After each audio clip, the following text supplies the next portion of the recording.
देर रात, आधी रात, इस देश का एक निर्दलीय सांसद गिरफ्तार हो गया और उसके गिरफ्तार होते ही राहुल गांधी ने मोर्चा भी खोल दिया है। यहां तक कि एक इनसाइड इंफॉर्मेशन अब यह भी निकल करके सामने आ रही है कि बिहार कांग्रेस उसे भी एक्टिवेट कर दिया गया है।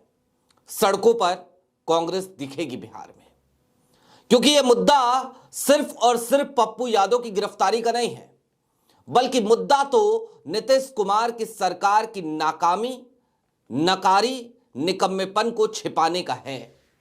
यह मामला सीधे तौर पर जोड़कर देखा जा रहा है नीट छात्रा हत्याकांड से। वो बच्ची जिसकी हत्या होती है, उसके बाद बिहार पुलिस ये थ्योरी बनाने लगती है कि दरअसल नींद की गोलियां खाकर उस बच्ची ने आत्महत्या करी है। लेकिन जब पोस्टमार्टम रिपोर्ट आती है तो खुलासा होता है कि दरअसल मौत से पहले उस बच्ची का यौन उत्पीड़न किया गया था। आज की तारीख में राहुल गांधी अब क्या योजना बना रहे हैं, और वो पप्पू यादव जिनको लेकर लगातार ये कहा जाता रहा कि पप्पू यादव कांग्रेस के प्रति सब कुछ समर्पित कर चुके हैं, लेकिन कांग्रेस उनके लिए कुछ नहीं करती। आज की तारीख में कांग्रेस का निर्विवाद रूप से सबसे बड़ा नेता कैसे पप्पू यादव के लिए चिंतित है, सारी बातें जरा विस्तार से करेंगे। नमस्कार, मैं स्वप्निल और आप मुद्दा देख रहे हैं। दोस्तों, आगे बढ़ें उससे पहले वही छोटी सी अपील। मुद्दा इन दिनों एक गंभीर आर्थिक संकट से जूझ रहा है।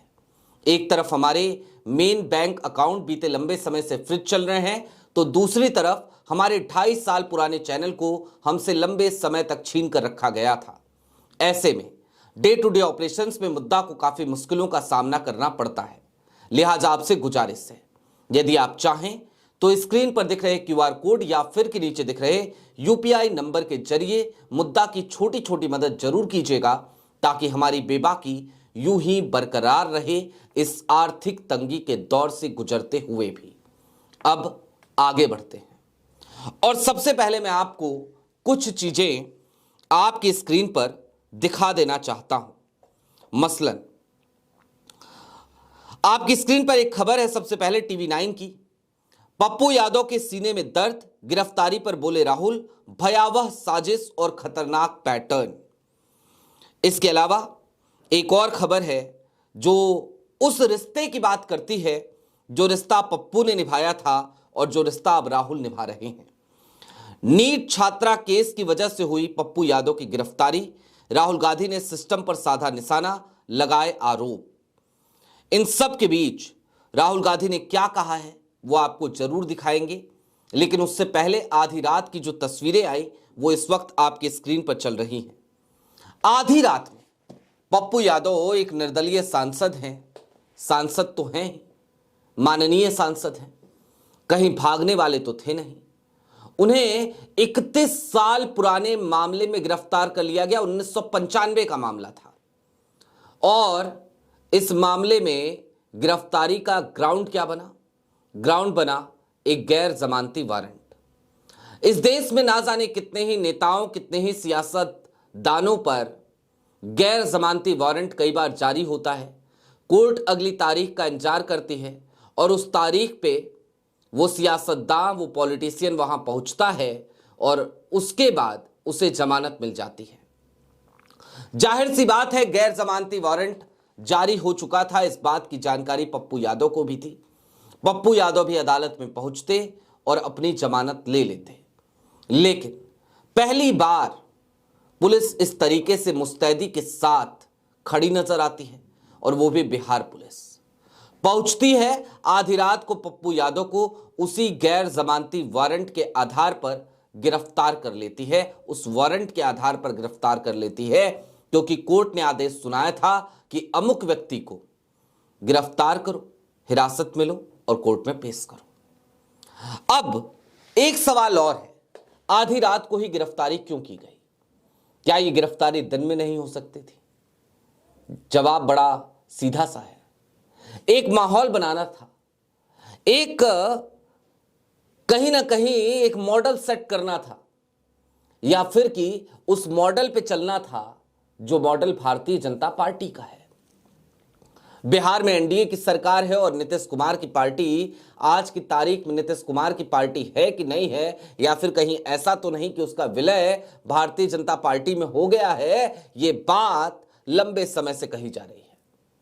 नीतीश कुमार को लेकर लोग कहते थे कि वो बैसाखी हैं मोदी जी के, लेकिन सच्चाई तो यह है कि नीतीश कुमार की तल्ख हकीकत यह है कि आज की तारीख में वो अगर प्रधानमंत्री नरेंद्र मोदी या भारतीय जनता पार्टी को आंखें दिखाएंगे तो पता चलेगा वो खुद पैदल हो जाएंगे। उनके पास अपना कोई अस्तित्व तो बचेगा नहीं, क्योंकि उन्होंने अपनी साख, अपनी गुडविल, अपना अस्तित्व, अपनी पार्टी सब कुछ गिरवी रख दिया है सिर्फ और सिर्फ कुर्सी के लिए। लिहाजा नीतीश कुमार का नाम यदि कोई कुर्सी कुमार बुलाए तो इसमें कोई दो राय नहीं है।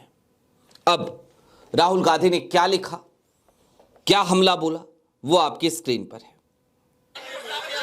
मसलन राहुल गांधी ने सीधे तौर पर हमला करते हुए कहा कि जो पटना में नीट की आकांक्षी छात्रा की संदिग्ध परिस्थितियों में हुई मौत और उसके बाद की पूरी कार्रवाई ने एक बार फिर सिस्टम की गहरी सड़ाहट को उजागर कर दिया है।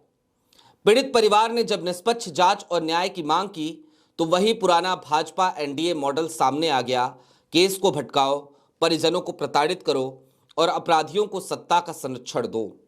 इस बेटी के लिए न्याय की आवाज बनकर साथी सांसद पप्पू यादव जी मजबूती से खड़े हुए। आज उनकी गिरफ्तारी साफ तौर पर राजनीतिक प्रतिशोध है, ताकि जवाबदेही मांगने वाली हर आवाज को डराया और दबाया जा सके।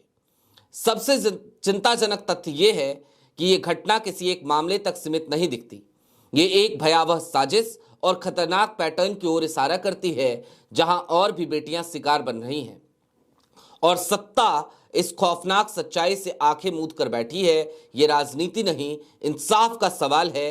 ये बिहार की बेटी की इज्जत और सुरक्षा का सवाल है। और ये मामला क्या है, जरा मैं आपको वो भी बता देना चाहता हूं। नीट की एक छात्रा, उसकी रहस्यमय परिस्थितियों में मौत होती है। अपने कमरे में वो बेहोश पाई जाती है, अपने हॉस्टल के कमरे में। दरअसल शंभू गर्ल्स हॉस्टल में ये घटना होती है। 6 जनवरी की तारीख थी, बीते महीने, तकरीबन 1 महीने बीत गए, जब वो छात्रा, जहानाबाद जिले की रहने वाली वो छात्रा अपने कमरे में बेहोश मिली थी। उसके बाद उसे अस्पताल ले जाया गया। वहां पर कई दिनों तक कोमा में रहने के बाद 11 जनवरी को उसकी मौत हो गई। पिछले महीने ही मौत हुई थी।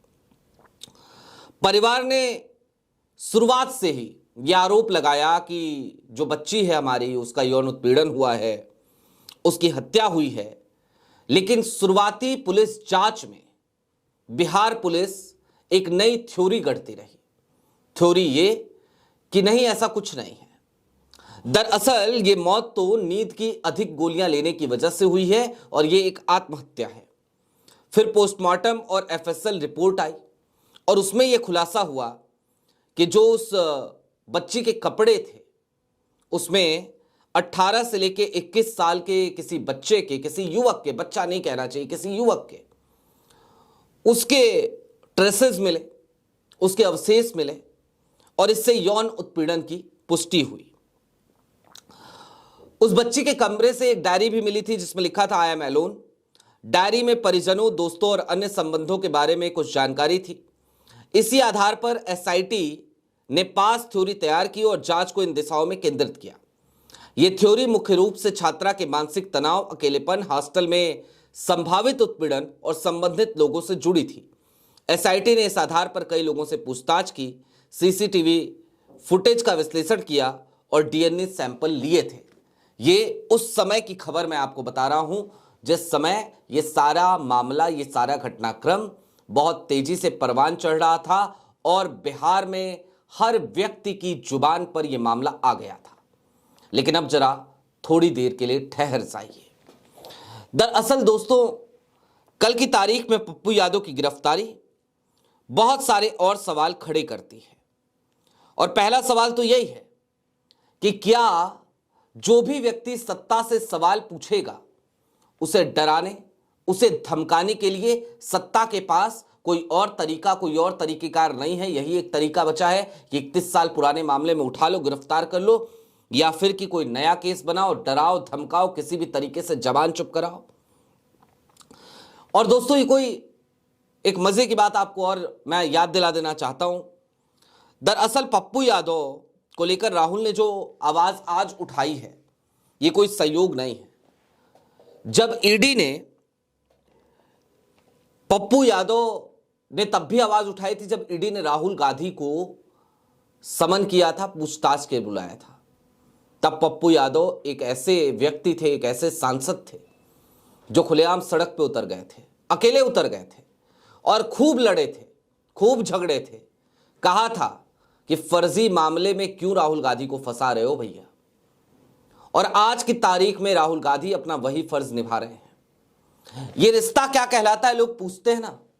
यह रिश्ता वो कहलाता है कि लोकतंत्र बचाने के लिए दो योद्धा एक दूसरे का साथ देते फिलहाल नजर आ रहे हैं।